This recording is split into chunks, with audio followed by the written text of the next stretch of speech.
Well, to give us some reaction on these latest developments, we're now joined by Dr. Hafte Gebresilassie, who's the Secretary of the Tigray Association in South Africa. Dr. Gebresilassie, good to talk to you again. Thanks so much indeed for joining us. Tell us about this development, because at one point you were not happy with the African Union, and there were other conditions that the Tigray liberation, the TPLF, had put on the table.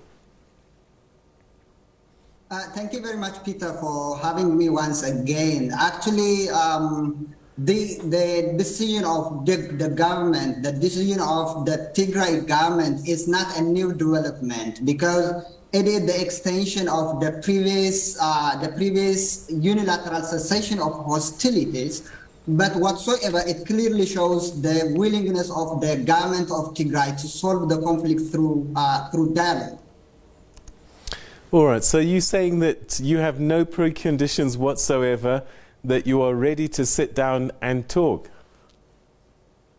Yeah, we have never had a precondition even in the previous one, because we have said that the government of Tigray said that enemy troops should evacuate from Tigray.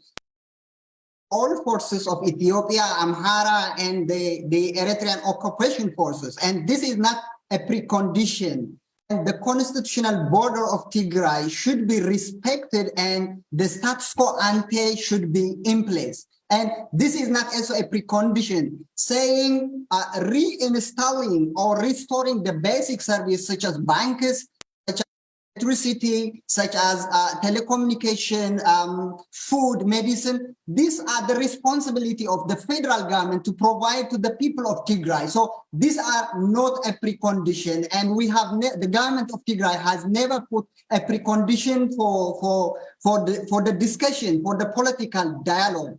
At the same time, the government of Tigray has never been against the African institution, including the African Union. You know, to the extent it was the leaders, the TPLF leader, the former Prime Minister Meles Zenawi, who played a vital role for the African Union to be instilled in Addis Ababa.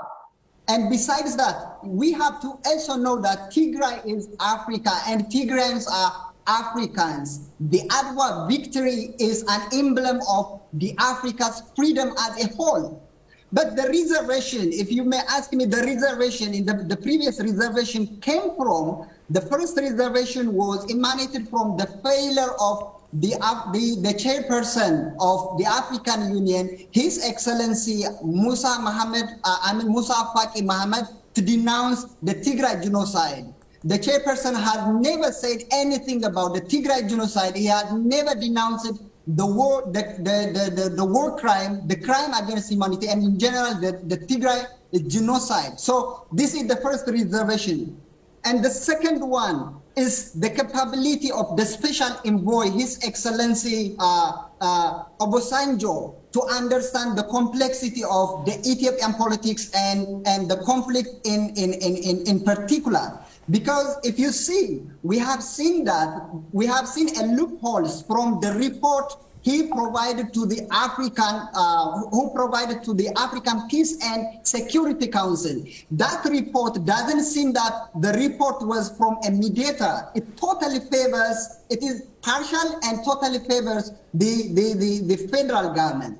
Otherwise, we have had a relationship with the special envoy. We have had, the government of Tigray had a shuttle diplomacy, to the extent it was up on the request of the special envoy that the government of Tigray released more than 4,200 prisoners of war. So this shows that we still believe in Africa, we still believe in African institutions, we still believe in African Union, but we need to be clear that the chairperson and the special envoy had some sort of favoritism to the federal government. They didn't see equally to the people of Tigray as the problem is facing on the people of Tigray. They didn't say anything about the lack of service delivery, the lack of banks, the lack of electricity, the lack of banking and telecommunication. So that's the reason why we say that we still, the government of Tigray still say that a peaceful dialogue is the only solution to the existing problem. You prefer that Chief Olusegun Obasanjo be replaced by another mediator? Okay, the idea is not whether Obasanjo is replaced by another mediator or Obasanjo will continue. The issue is capable enough to understand the complexity of the Ethiopian politics. Is the focal person capable enough to understand the conflict in Ethiopia? Person mutually accepted by the conflicting parties. That is the issue. Whether Obasanjo is changed and replaced by someone else or Obasanjo is continuing is not the problem. The problem is the capability of the focal person, the special envoy, whoever it is, to understand the Ethiopian politics, to understand the conflict, and also to treat all parties equally. You know, the war is not between TPLF and the Ethiopian government. Here we have to be very clear that the war is sometimes we see in the media saying that the Tigrayan rebels are fighting against Ethiopia. No, the TPLF is fully elected by 2.8 million of Tigrayans. So the fight is between the people of Tigray and the federal government. Alongside the Eritrean forces, alongside the Amhara forces, the Amhara militia. So let's be clear that the conflict is not between two parties. All right, you talked about basic services, electricity, telephones, internet, all of that. Are you still prepared to go to negotiations even without Addis Ababa restoring all of these basic services? No, as I have said before, we have to be clear that the federal government has no appetite to address the problem. Because I don't expect even anything that the government of Ethiopia will do to address the problem unless the African Union, unless the people of Ethiopia, the African Union, the African leaders, and the international community put meaningful pressure on the Prime Minister. Because we have seen in the past 2 years that the government of Ethiopia has no appetite for negotiation. First thing we have to understand. Second, a year has passed since Abiy Ahmed has promised the United Nations Security Council, His Excellency, the Secretary, His Excellency Antonio Guterres, that the blockade, but the blockade is still in place where the people of Tigray are suffocated 360 degrees. Remember, the Tigray Defense Force withdrew from Afar as well as from Amhara on the promise that the siege would be lifted. However, even the cessation of hostilities, the unilateral cessation of hostilities were violated by the government of Ethiopia on August 20 and 22, and subsequently on August 24, 20 and 22. After the federal army, alongside with the Amhara and the Afar forces, attempted to break the lines of the Tigrayan Defense Force in the southern Tigray. So we have to be clear that we don't put any sort of precondition, because providing basic services such as banks, electricity, food, medicine, and telecommunication is the responsibility of the federal government. So it is not a precondition, but I don't see any sort of appetite from the federal government side unless the people of Ethiopia, unless the African unions, unless the African leaders in the international community put a meaningful sanction or a meaningful pressure on the Abiy Ahmed to provide all these services. That's what I can say now. All right. What is the state of play at the moment? What's the situation in terms of aid getting through? For long periods, there was a blockade, and it was very difficult for humanitarian organizations to assist the people of Tigray. What is the situation at this time? Yeah, thank you very much, Peter. The situation is worse now. In the first place, Tigray has been fully sealed off with no food, no electricity, no telecommunication, nothing.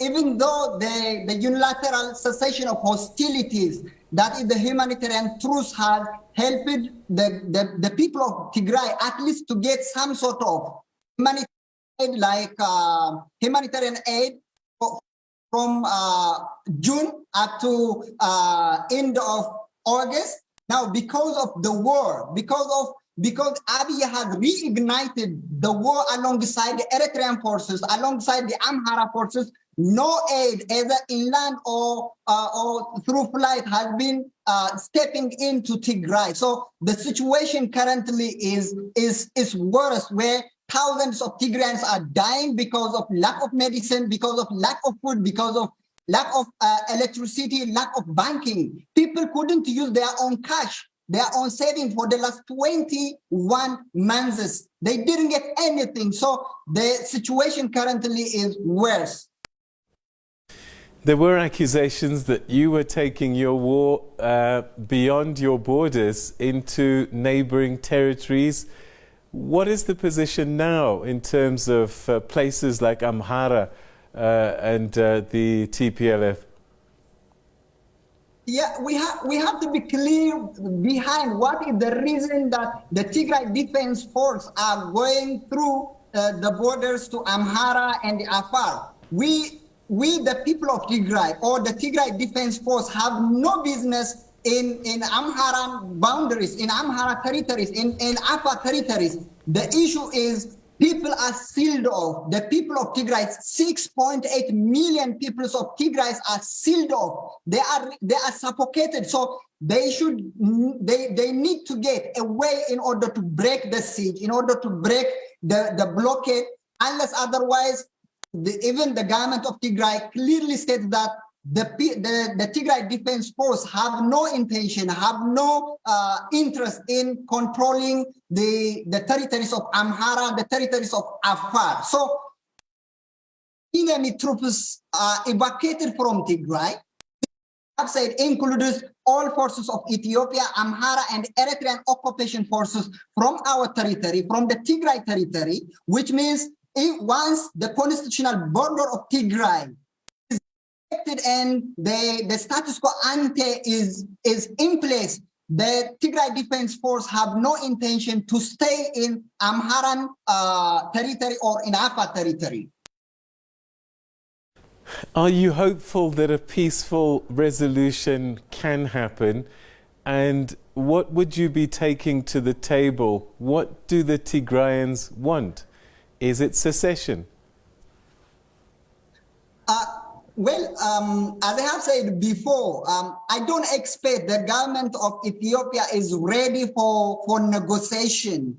I expect that the government of Ethiopia will provide another preconditions for negotiation because they have any sort of appetite to address the problem. But we can't say that. We are saying the government of Tigray, the people of Tigray are saying that let's give a chance. We have been fighting for the last 21 months, but no solution is taking place. I mean, it's happening. So we have to give a chance for a peace. So we are saying that the international community, unless the African Union, unless the African leaders, including the people of Ethiopia, putting full pressure on the government of Ethiopia to address the problem, there is no way that peace will come, because the government of Tigray is ready. They reiterated. The government of Tigray reiterated that it's not a solution to the problem. Only peaceful dialogue can achieve a lasting dialogue, and there should be. The government of Tigray is clear that there should be a credible African Union-led peace process with mutually acceptable mediators and international observers, supported by international experts to provide necessary guidance. So that is the only solution to the problem. And now the ball is Abiy's court. The ball is on international community's court. The ball is on African leaders and African Union court to address the problem. But from the side of Tigray and the people of Tigray and the government of Tigray, they are ready to sit and discuss for peaceful dialogue. Gebresilassie, thank you so much indeed for joining us and giving us an update on the position of the TPLF with regards resuming peace talks. Thanks for your time. Can we say, please, Peter, if I'm not interrupting you, can we say the government of Tigray instead of the TPLF? Because the so-called, you saying TPLF is a government elected by 2.8 million peoples of Tigray. In fact, that is also one of the triggering factor for the war after all. So it's a government elected by 2.8 millions of Tigrayans. So I would love, on behalf of the people of Tigray, to say the government of Tigray instead of the TPLF. Okay.